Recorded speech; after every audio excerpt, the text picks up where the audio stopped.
I'll go on the record here and say it. Like, if I've ever seen you singing along to 12 or Hands the Oppressor and you haven't said anything right now, feel free to just never come again because that's it doesn't make any sense. Right.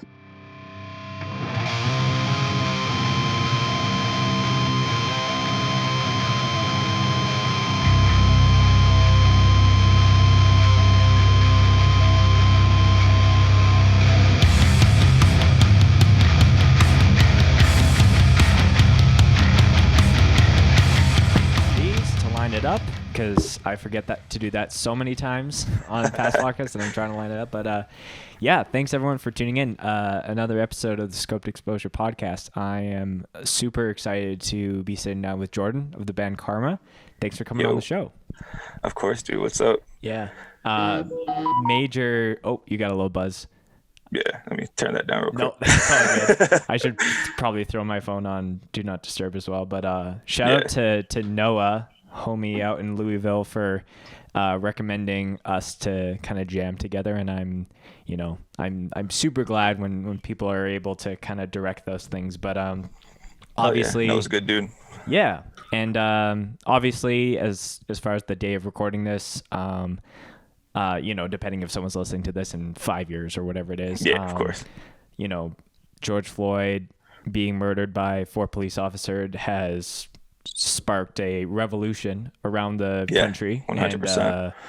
And, it's pretty crazy to watch stuff on social media, the good, bad, and the ugly. And, I definitely want to talk about your band and maybe some of the ways that you guys have addressed some of those systematic issues with the police and with racism. But before we get too into it, how about you just do a little intro of your name, the bands you're a part of, and I guess how you're known best in hardcore and where you're based. Okay. I'm Jordan. I sing for a band called Kharma. We're out of Chicago. I guess one of the main things about our band is that we speak up on like police brutality and just racism in general. We have been for like the past 5 years, and it's ridiculous that I wrote a song 5 years ago that sounds like I could have written it today because everything that's going on. Mm-hmm. Yeah, that's crazy. That's as far as again the date of when we are recording this, and Jordan was super cool with pushing back the podcast recording a little bit just so I can post Anaya's episode that just went up 30 minutes ago. But that's a huge thing that I'm seeing, is that I'm reading the lyrics of a lot of these bands with black vocalists or indigenous vocalists, and just reading their words, and just it's not even a matter of like just seeing when something was written, 2016, 2017, whatever year it was, even if it was written 40 years ago, like a lot of the issues and the things are still the same. So how has that been? We'll get a little bit more of a official context on how you got into music, but as far as how has that impacted you? How has that resonated with you with some of the words that you wrote, probably like in your bedroom or wherever you mainly write your lyrics? It's just, well, on one front, I'm glad that we get to bring attention to it, because it's people who don't go through these things every day, I guess, I don't want to say are ignorant to it, but sometimes they don't pay attention when it doesn't affect them, which I think now especially is very important to pay attention to things that aren't affecting you, because it's affecting everybody right now. Right. And I've had people come up to me and tell me that they've had people, friends, family members who were killed by police, and that the songs that we talk about, they really help them when it comes to being able to express that. And that's just, every time somebody tells me that, I don't even know what to say, because it's crazy, man. I just have seen this my whole life, and it's crazy that I'm 22, and 22 years later, it's the same it was when I was born in 1997. It's just swept under the rug more. So people who don't experience everything that comes with it don't really realize it's still happening. It seems like, at least. Yeah. So, definitely we don't want to dive in head first at 22, I like to always get a little bit of context on each of our guests on how they got into music, and maybe you can talk a little bit about, are you born and raised in Chicago? Yeah, right outside Chicago. Okay, gotcha. So yeah, tell me about like some of the early days for you when it came to discovering new music, because I think, like, generally speaking, not even on like racist undertones, but heavy music in general, at least for me, and I think a lot of people listening or watching can attest to it, is it was a release of emotions.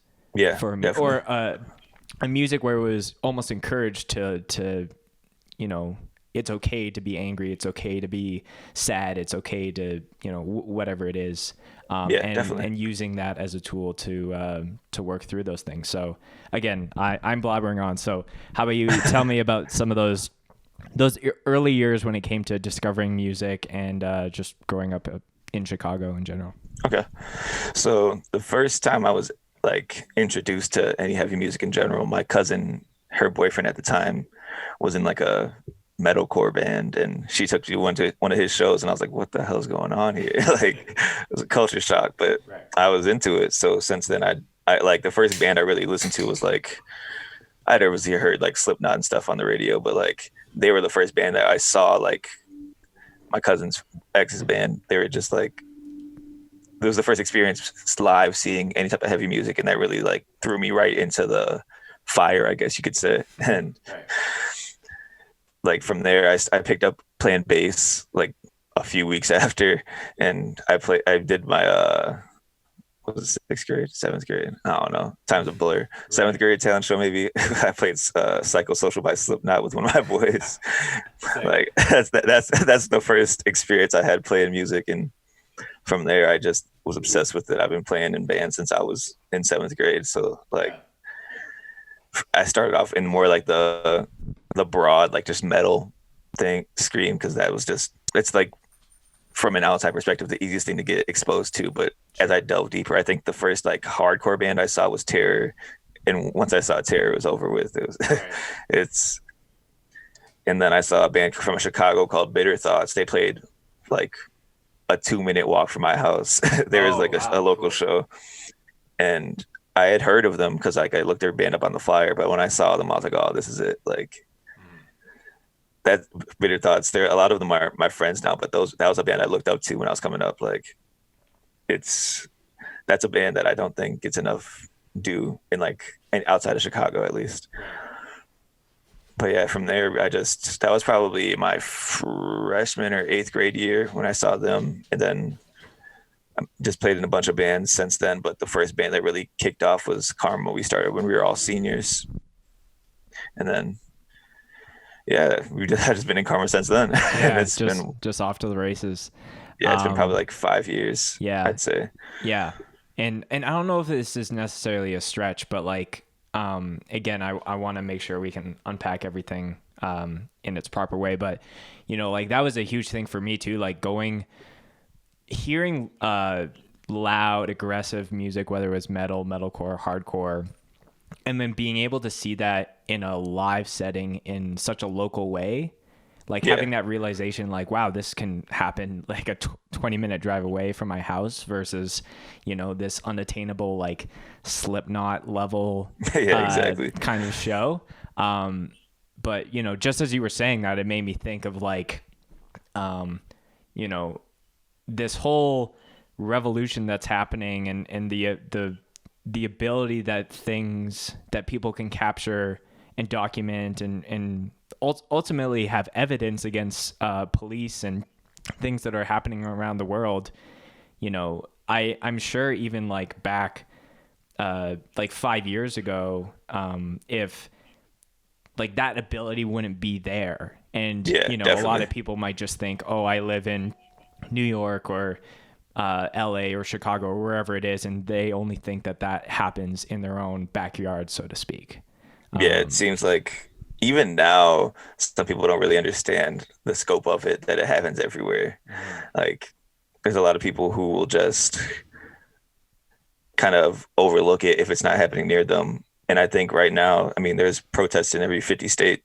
So like, I think right now people are starting to realize how crucial it is to speak up about this stuff, and I'm glad because it's about time.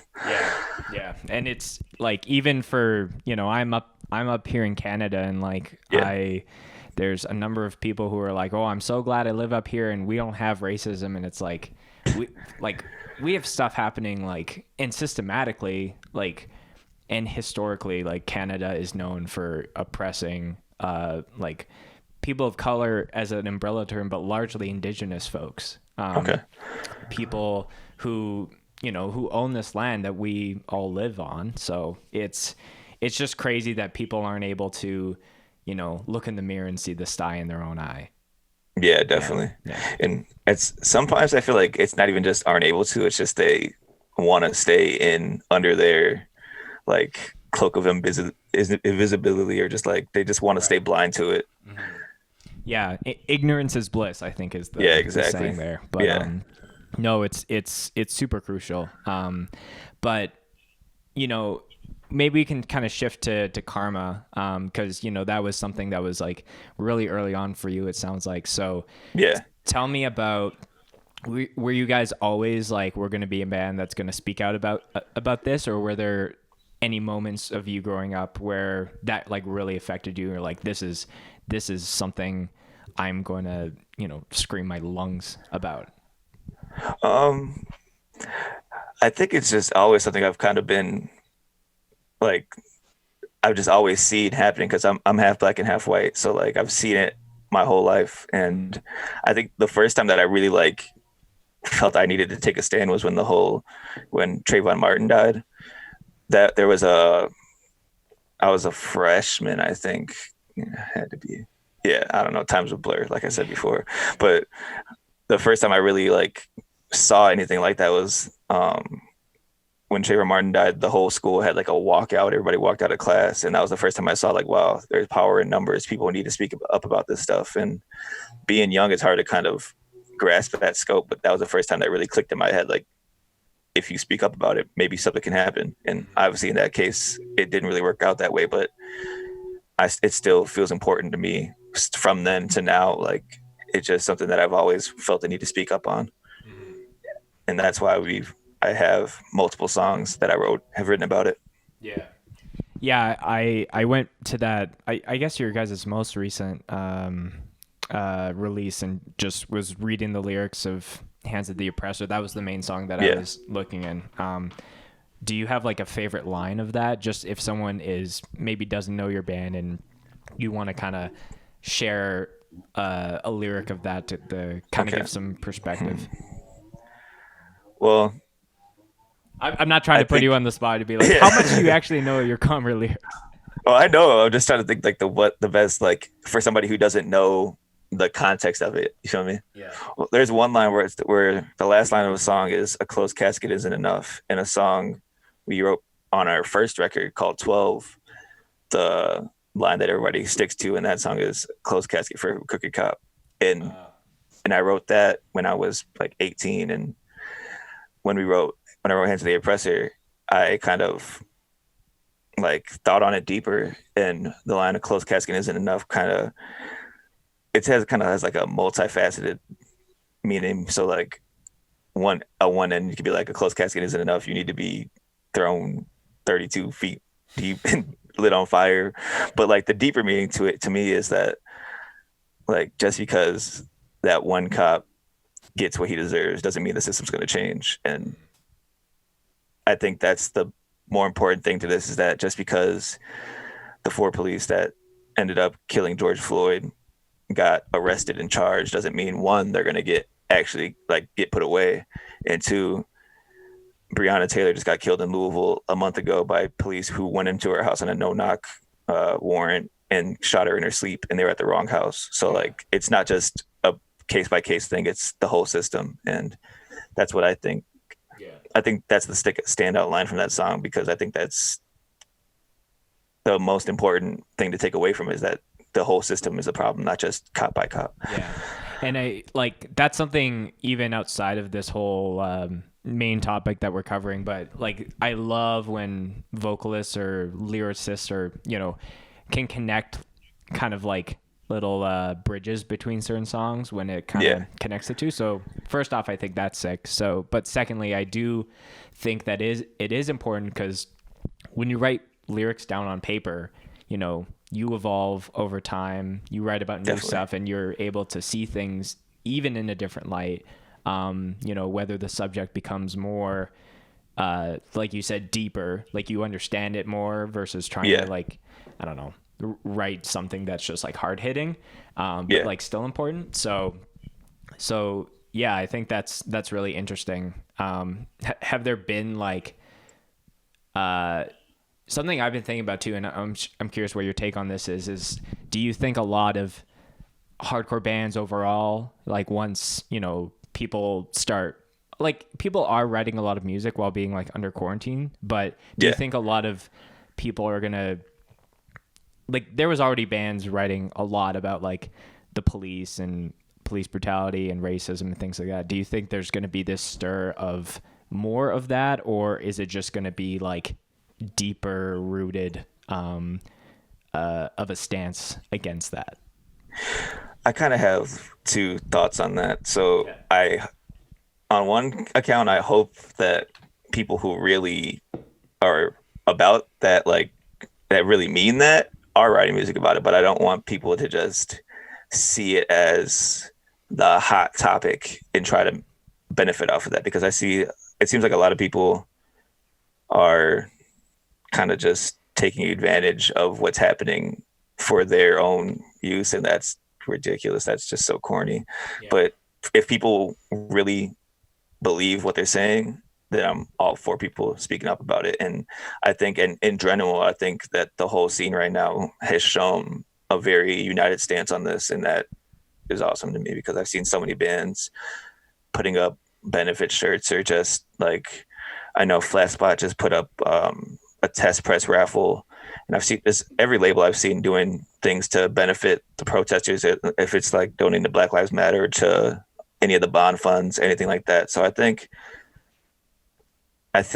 it's kind of like a multifaceted thing, where I want people to stand up for it if they believe in it, and if they don't believe in it, then there's a problem. They shouldn't be involved in this.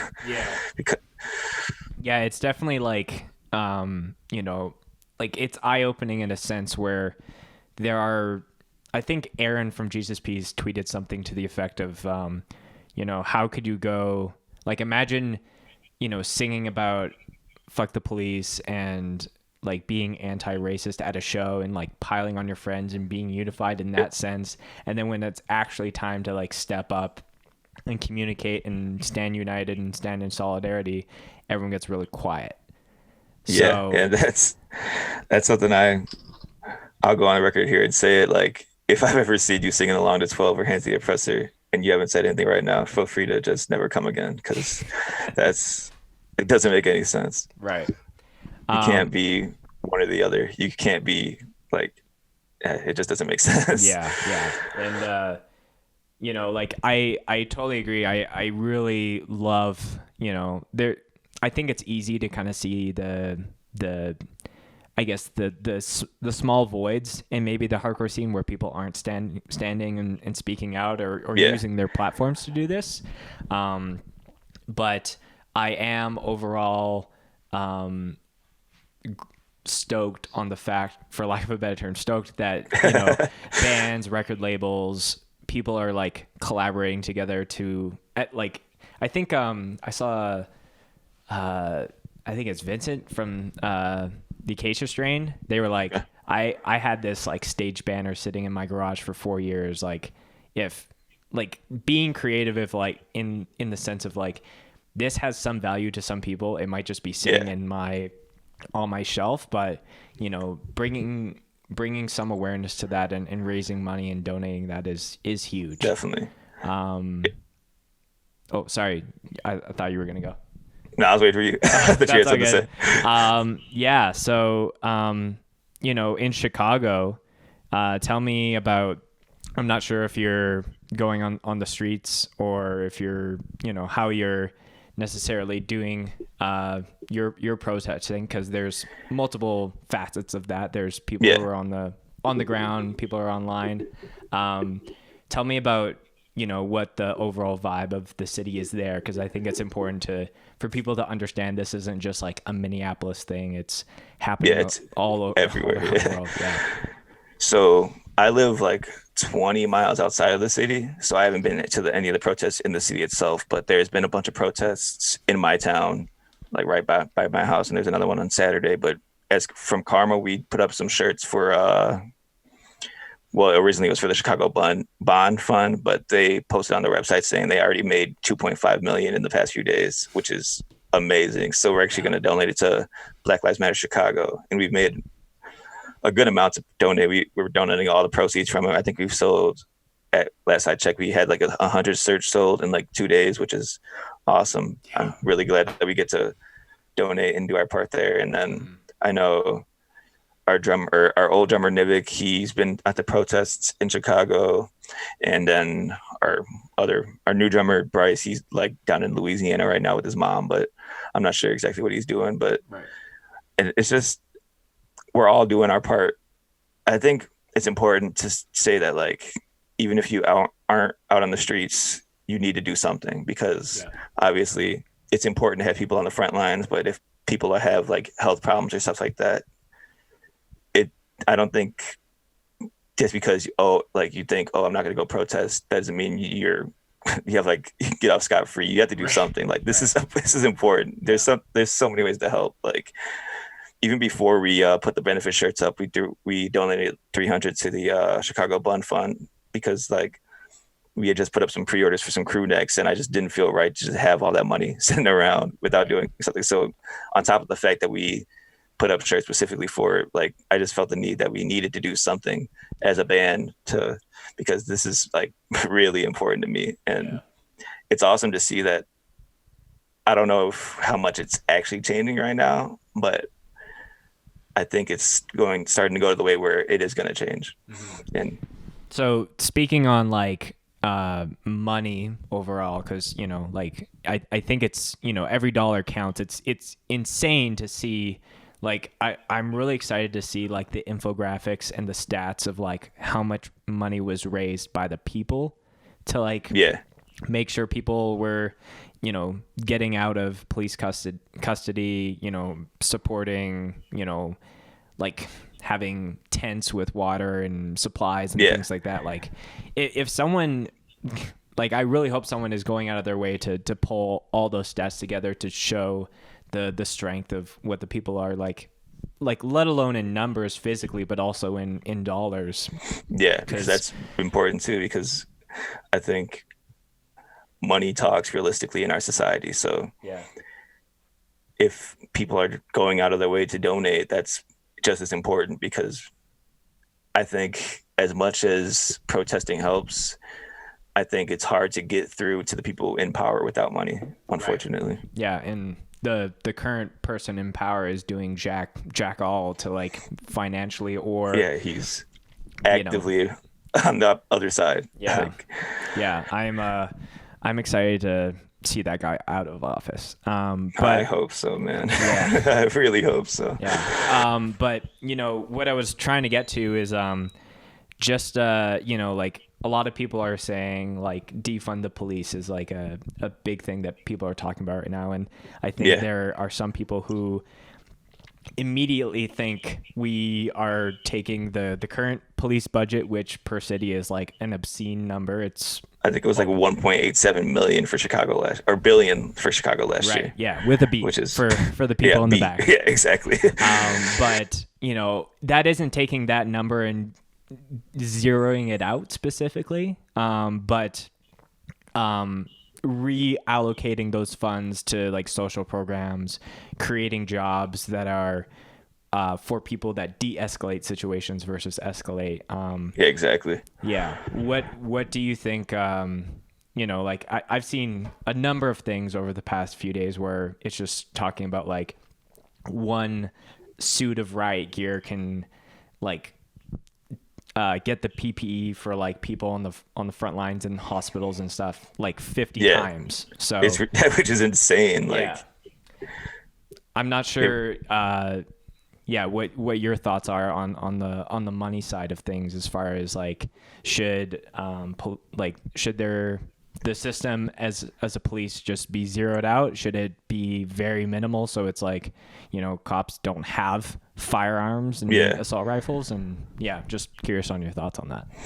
I think, like, realistically, the zeroing out is just not an option. That's not going to happen. But I think there's like multiple things that need to happen. First of all, like $1.87 billion is like, where that number does not make any sense when there's kids who can't get books in schools. There's like the reallocation of the money is one of the most important things, because if their whole tagline is serve and protect, but if you have all that money and it's just going to riot gear that's sitting in a closet for most of the year, well, like, how does that make sense? I think that the money needs to be reallocated to communities who really need it, because there's so many communities in the US that are, especially in Chicago, that are very underfunded and just very just poor, and like it's important to take care of the people who need it the most, and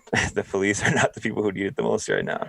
And I think also it's really important that I think police in general, it needs to go back to where you have to live where you're policing, because I know that there's a lot of police who travel from different places to police in that one spot, and that just doesn't make sense, because if you're supposed to be serving and protecting, this is you do video too, so you can see the air quotes.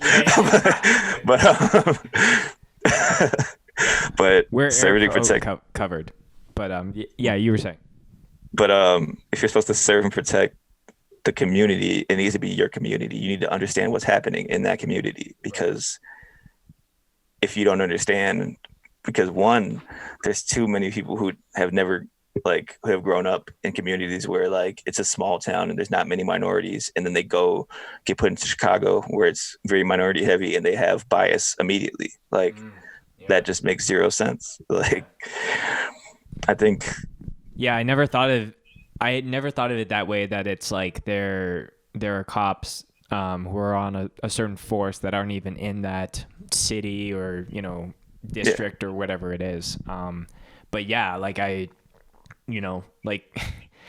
like even outside of that, like if you're going to a certain like area that's you're not from there, like you're going to be completely like, I don't know, like the culture, the demographic, like, and in my opinion, and this is any time I'm traveling, but I just try and be a sponge and just absorb of, what is the culture? What are the, what is the norm for people on a day-to-day basis? So for someone to come and not only be taught that certain people are, your targets, so to speak. And it's not even so to speak at this point. Yeah. That's a fact. And like another thing is like, it only takes, I can't remember the exact stat I saw, but there's a ridiculous discrepancy between the amount of training it takes to become a police officer in most places. And then like, if you go to beauty school, it's like 3 times as many hours. Like, right. That's something that like, something's not adding up there. I think it's just right now they don't care. I think this is the biggest problem. They just don't care that the system is built to keep people down, and they don't want to change it. And that's why they're mad about people protesting, because I don't know how many, if you've seen any of the videos, but 90% of the like escalation right now is coming from the police side. And it's because they're mad that they don't want things to change, because they like the pedestal they're sat on. Yeah. Like, I don't know. It's been a crazy week of, really like consuming content that is really hard to stomach at times. Definitely. And honestly, like it's really terrifying, especially from someone who like documents bands and films bands. It's like the police know that people are filming them on their phone, on whatever, there's news out there, and they don't care, because they haven't been taught that if there's evidence to hold against them on a crime, especially in a maybe a more like protest or riot thing, because that there's so much happening, so they're like, oh, I can kind of get away with whatever. But I'm sure you've seen, along with myself, like there's so many like individual incidences that it wasn't necessarily like a sergeant giving general orders, but like one person being like, I'm gonna do this and I don't care what the repercussions are. Or because, definitely. Yeah. And the repercussions have been taken away, because right now, I don't know if you've seen this, but I don't know, like, if so many of the cases where police brutality happens, they have the body cams, but they're just like magically shut off. Yeah. And now at a lot of the protests, they don't even have the body cams on right now. Right. And a lot of them are covering their badge numbers.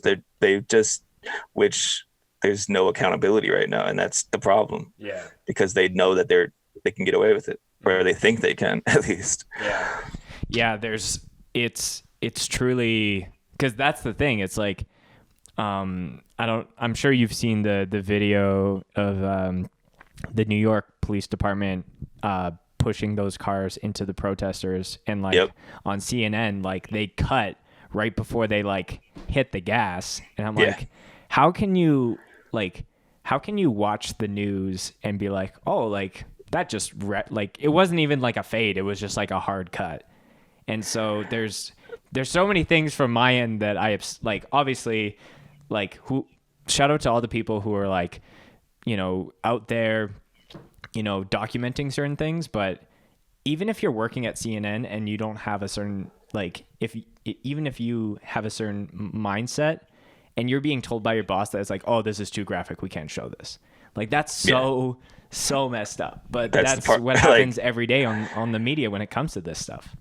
Yeah, I think they're like, the media is paid to push the narrative that they're told to, and that's a huge part of the problem. That the mass media is just their narrative right now is that Antifa is the big problem, and like, since when is not being fascist a bad thing? Like, it just doesn't make any sense, and they're just actively trying to take the side of the police, and that's the problem, because the police I can't even count the amount of videos I've seen of police being the aggressors, which is zero surprise to me at this point. Yeah. Is there any and I think like seeing certain accounts that have really like hard pause on anything personal for them, and it's only about what's going on, resharing things, reposting things, doing IGTV or IG live conversations with people. I think that's super, super important. And I think you're right, because like a lot of people hold the, CNN or like whatever big media outlet on a pedestal, and they think like Instagram and Twitter and all those places are like, well, like, we don't know actually if this was staged. And it was like, are you serious? Like, exactly. It is the reverse ultimately. It really is. And that's just, it's crazy, because that shouldn't be the way it is, but the media has been so corrupt for so long that it's become a standard to not even, like, if you really understand what's happening, you just immediately distrust the media. Right. At least the major media, the ones who are on the TV, the ones who have the most eyes, are the ones who are pushing the narrative that isn't true at all. like, it's crazy. Yeah. But I kind of jumped around, but is there any specific resources or Instagram pages that you have seen that you're kind of either consuming, or like just it's at least a place where it's not like you have to just dive into your Instagram stories and see who is sharing what? Anything you want to kind of shout out here? On Twitter, one of my friends, Jordan Ewell, he's like a pretty major political activist, and he's been tweeting. He was actually in the New York Post, that the video he posted of like all the police brutality in one.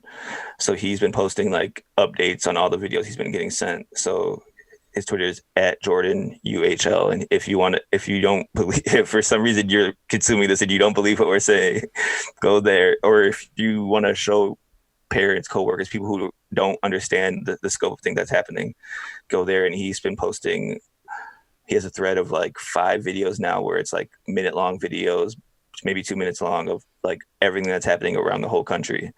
And it's just, I think it's important to show people who don't consume things aside from the major media, because at some point, like I think it's a generational thing where older people aren't on Twitter seeing these things, and Facebook isn't necessarily the most reputable place to get your news. And obviously the major news isn't. So you have to show people who don't understand. And if they don't understand after watching these videos, that they're part of the problem. But you have to at least, if it's somebody you care about and they just don't understand because they haven't seen these things, it's important to show them people, like everybody, this, because like you said, the CNN video where the cops literally plowed through a group of people, they cut it right before that happened. It's the full story isn't being shown, and I think everybody needs to see exactly what's happening right now.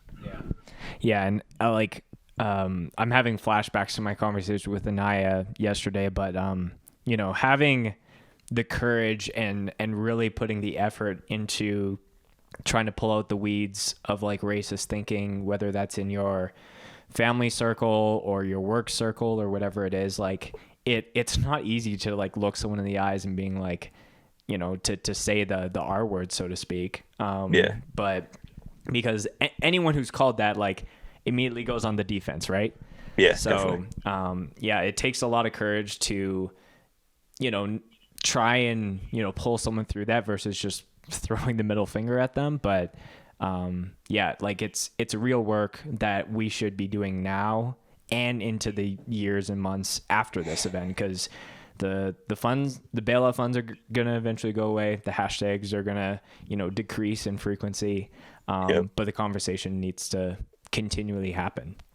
Yeah, I really hope that this isn't just that the solidarity I've seen in the hardcore community right now doesn't go away in terms of this fight, because this isn't gonna go away next week. It's gonna be a very long-term thing, that this change isn't gonna happen overnight. And I think people need to understand that. Yeah. This is important. Yeah. Shifting kind of back to, things in hardcore that are related to this. There's like a plethora, and I'm kind of, we have like a Spotify playlist I update every week with, different bands that we filmed or just new shit that, was released during quarantine. Any way that I can still be a platform, but I'm trying to think about ways that I can highlight the themes of what's going on in this world. But, I know a lot of people are encouraging people to highlight Black businesses, Black restaurants, artists. So is there any bands or people that you want to shout out that we can kind of include here? And I'm always curious of finding new music, but again, like, making sure that things aren't just like whitewashed in a sense. Yeah, definitely. Yeah. I'm trying to think of bands that wouldn't obviously pop into everybody's head immediately. All of Anaya's bands, definitely. A band called from New York called The Answer. My friend Daniel, he sings for that band. He's a Black dude, and he's been on the front lines, and he's fighting for this too. Who else? I'm trying. I like. There's so many obvious ones like Jesus Piece and all that, but like. Right. That's another problem. I think not just necessarily a problem, but there's kind of a lack of like Black bands right now, in my opinion. Like it's kind of messed up that I can't even think like that many off the top of my head. I'm trying to. But that is a interesting point though, because on Anaya's podcast, like he has a project called Zulu. I don't know if you've heard of that. Yeah. It's like an all Black power violence band, and but I think there are those like he told me like it was really tough at the beginning to actually get all the band to be all Black folks, and even the artwork, he's like, I want it to all come from that culture and that community. And you see that even with like straight edge bands or vegan straight edge bands, it's like, you know, it's not, I think in those instances, it is important to just have it be like not an exclusive thing, but like not like there are many bands that are just general hardcore bands that have members who are vegan, members who eat meat, members who are straight edge, people who drink. So I think that's important, but I also really appreciate when bands do have that like more intense focus, if that makes sense. Yeah, definitely. Yeah, definitely. I also want to shout out Regulate. They speak on these issues too, and they were also on the front line, and that's another band that definitely fits into the category of what we're talking about. Mm-hmm. Yeah, and my homie Spencer in Vancouver told me to hit up their vocalist to chat. So if you have his handle, I might get it. Yeah, from I got you you. After I'll this. send it to you after. Hell yeah, cool. How do you think you know, not running away from that topic, but what do you think is the way that we can encourage more Black and people of color to be in hardcore? I know like getting into this kind of music is very, very strange, where it's like it takes a certain person to like want to like go to a show and spend $10 definitely and, you know, rough around or whatever. But how do you think we continue furthering the message of being inclusive and celebrating those people who are the minorities of our scene?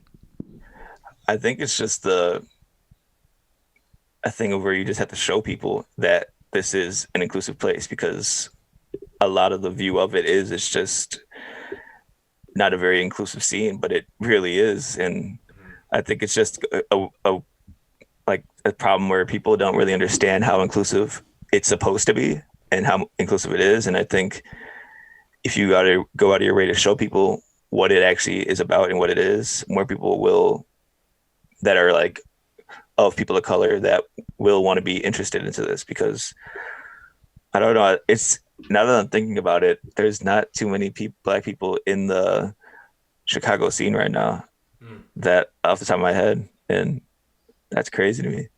Yeah. I never like really deeply thought about that, but because like I have so many Black friends in the scene, like in the whole US, but in Chicago specifically, there's not a very heavily Black presence in the hardcore scene right now. Yeah. And I think that's definitely something that needs to change, because it's important to have representation from everybody. Yeah, and that is always the hope for me. People who like anybody, like literally, I think like hardcore is great at like really not doing like a scene application or anything like that. Like everyone's kind of like welcome in the door, but you know, we're all very quick to like throw people out who are like misogynistic or racist or things like that. Yeah, like definitely, you know, but like instead of just like gaining trust, it's like, I'm just going to give you the trust and the, you know, the welcome wagon, so to speak. But like, don't cross me, because you will get out the doors as quickly as you came in. Yeah, exactly. For sure. Yeah.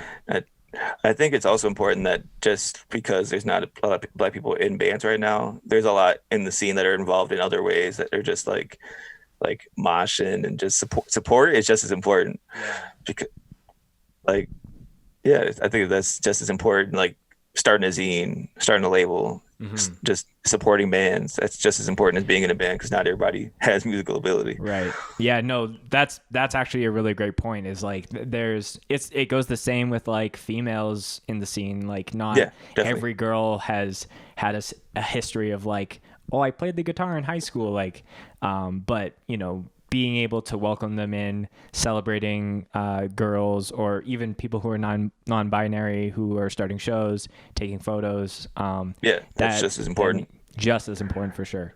I was trying to, when you were saying that, like I thought of, I don't remember his first name.